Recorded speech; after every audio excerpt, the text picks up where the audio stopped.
Alright, let's have a look at problem 739, daily temperatures.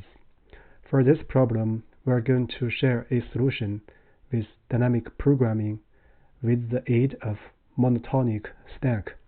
So here we are going to use a decreasing stack. So for this problem, first I'll go through the statement of the problem so that we can understand the core points.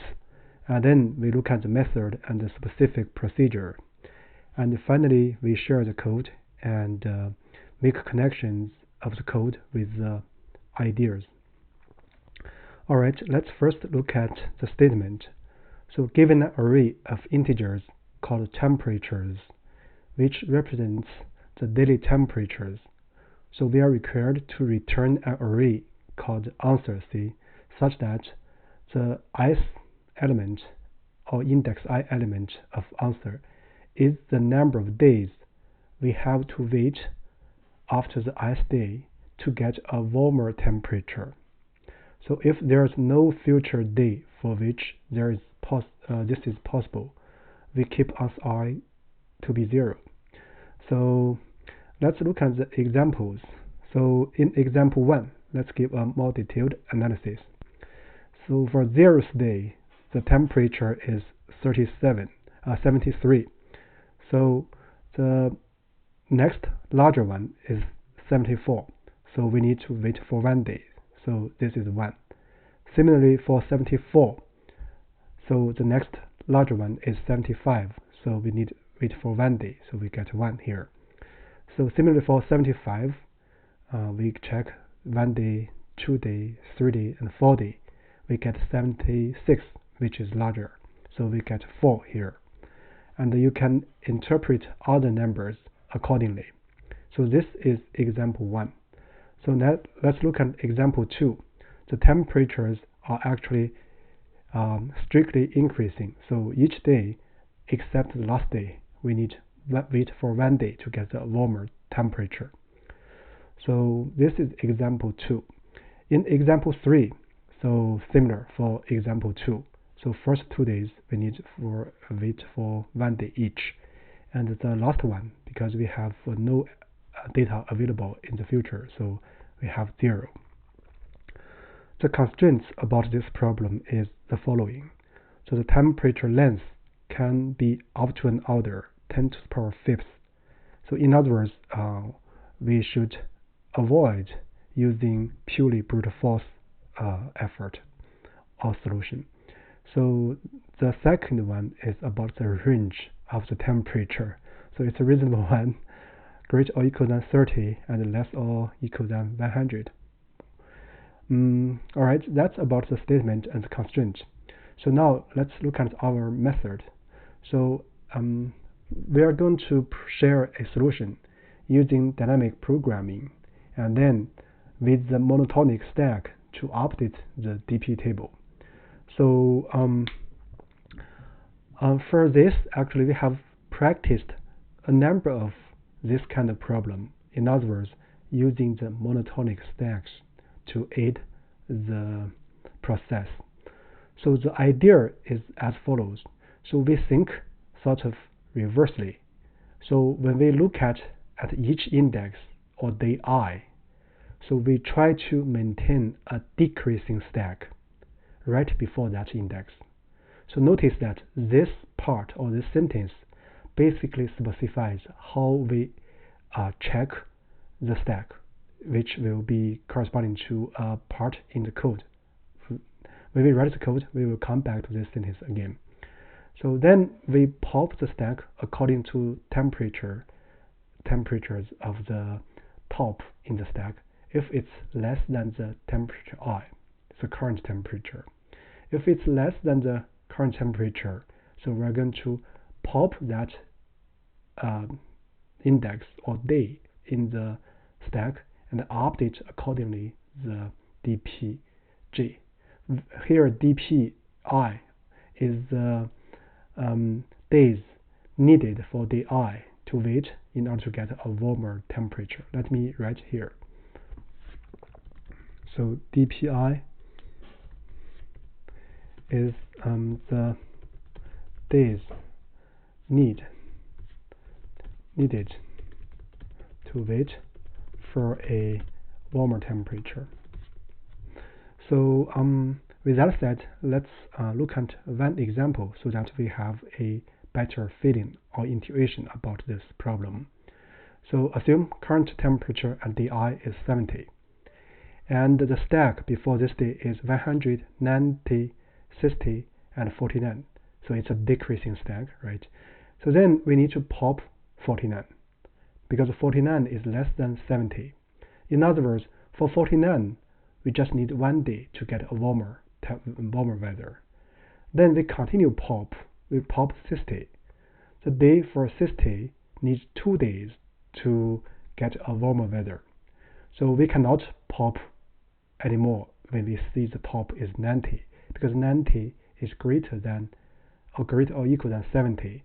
We need to continue to wait for a warmer day. So that's the logic here. So basically, the two things. This is a specific procedure in writing the code. Here, this is the main idea. Basically, we think reversely.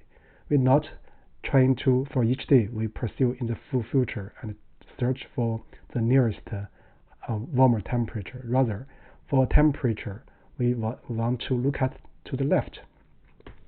So that's basically the whole idea. So now let's look at the code, and in the process, we're going to make connections with these comments or ideas again. So first step, basically, let's make a preparation. So for this, I'm going to just maybe track the length information for this temperature just for convenience. Then I'll go to initialize a DP table that has length n, right? So each of the indices corresponding to value 0 at the initialization step. Then we are going to initialize a stack. So the stack going to maintain a decreasing stack before the current index we are looking at. So with that said, let's look at step 2. So basically, iterate and update the DP table. Iterate means iterate the temperatures, and update means update the DP table.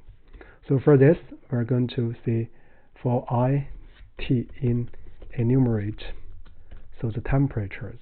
So let's copy this. Then what we want to do is that we will check the stack. So if the stack is up to now, or right before now, if it's not empty, and if there are lower temperature than the current day temperature T, right? If so, we are going to pop that and update the days needed for that index or day to wait to get a warmer temperature. So we check temperatures. So look at the stack top. So if it's less than the current temperature, if it's less, so we're going to pop that one. Let's just for clarity, we pop that specifically. Pop this one. Then it means that day I is the nearest warmer temperature for day J. So we're going to update dpj by, so the needed weight is I minus j. So that's it. So after that, we're going to append the current stack with the current index.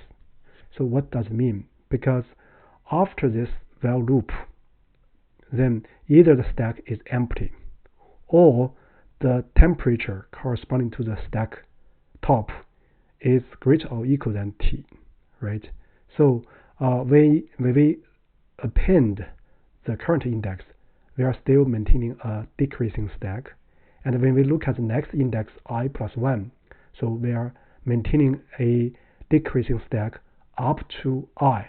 In other words, right before I plus 1. So that's the state update.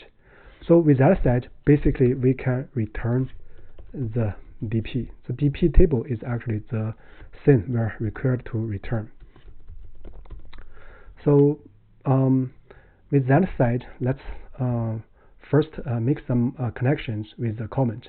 So here, the idea think reversely is exactly like here.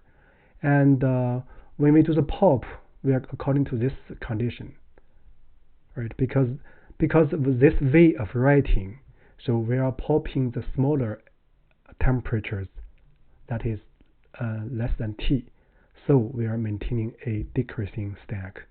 So because we update this I after this while loop, so when we look at the next index, we always maintain a decreasing stack right before that index. So that's the first sentence. So yeah, you can think of this code with this idea and this example. So you'll notice the meaning of this one, this second part. So with that said, let's check for special cases first. Yeah, it passes the first one. Now let's look at the second one or third one. They are essentially the same, so we will check one only.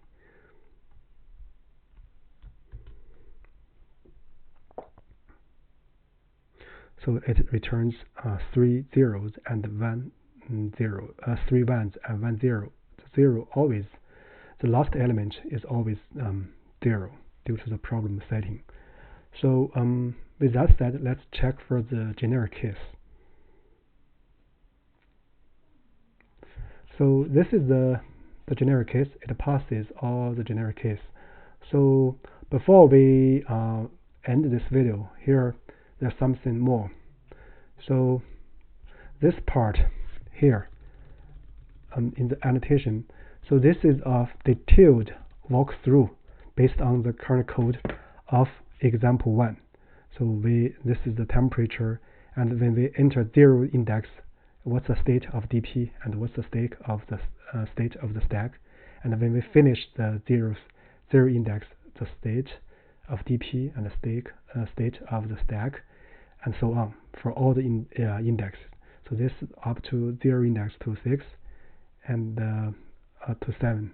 So that's all a very detailed walkthrough for example 1, and you are encouraged to walk through this example according to the code if you feel that working on a specific example is slightly better than doing abstract thinking.